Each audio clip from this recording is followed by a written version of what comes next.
శ్రీమాత్రి నమః. ఈరోజు వచ్చేసి ఇడ్లీ చేసుకుని పల్లీల చట్నీ చేసుకుందామండి. ఇదిగోండి ఇడ్లీ పిండి ఇలా కలిపి పెట్టుకున్నాను. ఇడ్లీ వేస్తున్నాను చూడండి,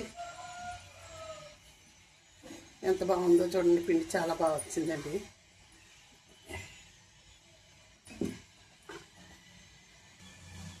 కుక్కర్లో పెట్టేస్తున్నానండి. ఇడ్లీ చాలా బాగా వచ్చిందండి. పల్లీల చట్నీ కూడా చేసుకుంటాము. పల్లీల చట్నీకి కూడా ఏం కావాలో నేను చూపిస్తాను. ఇదిగో చూడండి, పల్లీల చట్నీ కూడా పెట్టుకున్నాను.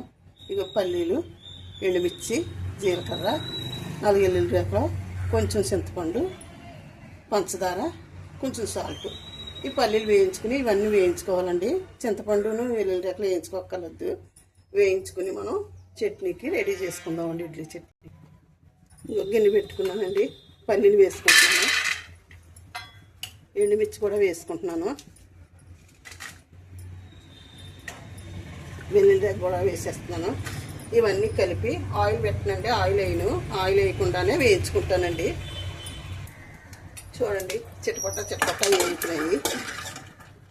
ఇవి పొట్టు తీసుకునే అవసరం లేదు, పొట్టు కూడా తీసుకోవసరం లేదండి.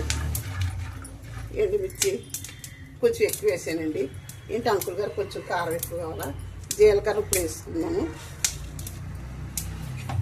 కట్టేస్తానండి. కట్టేసి మిక్సీ పెట్టేస్తాను. కట్టేసి చూడండి, మిక్సీ జార్లో వేసేస్తున్నాను ఇవన్నీ.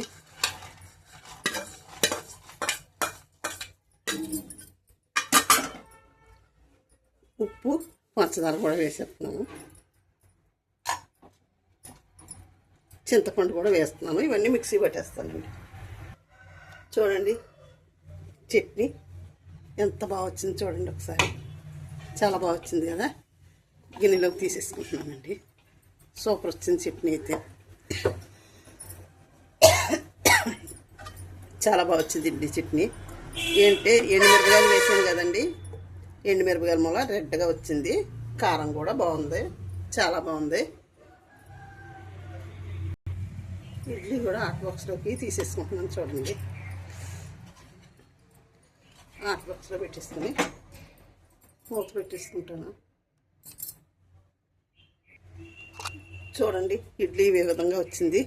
చట్నీది పల్లీల చట్నీ సూపర్ వచ్చిందండి. మీకు నచ్చితే లైక్ చేసి, షేర్ చేసి, సబ్స్క్రైబ్ చేయండి. మీరు కూడా ఈ విధంగా వండుకోండి. మూత పెట్టేస్తున్నానండి.